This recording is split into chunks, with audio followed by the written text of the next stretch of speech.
నాసిక్లో EVM మిషన్లకు వ్యతిరేకంగా భారీ ఎత్తున నిరసనలు వ్యక్తం చేస్తున్నారు జనాలు. ఎన్నికలను ఈవీఎం మిషన్లతో కాకుండా బ్యాలెట్ విధానంలో నిర్వహించాలని డిమాండ్ చేశారు అక్కడ ప్రజలు.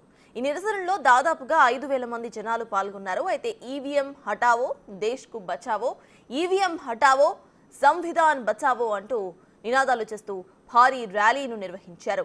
గోల్ఫ్ క్లబ్ నుంచి నాసిక్ కలెక్టరేట్ వరకు నినాదాలు చేస్తూ భారీగా తరలి వెళ్లారు. బ్యాలెట్ విధానంతో ఇటు ఓటింగ్ చేస్తే బాగుంటుందని, ఈవీఎంలను తొలగించేసేయాలని చాలా మంది కోరారు.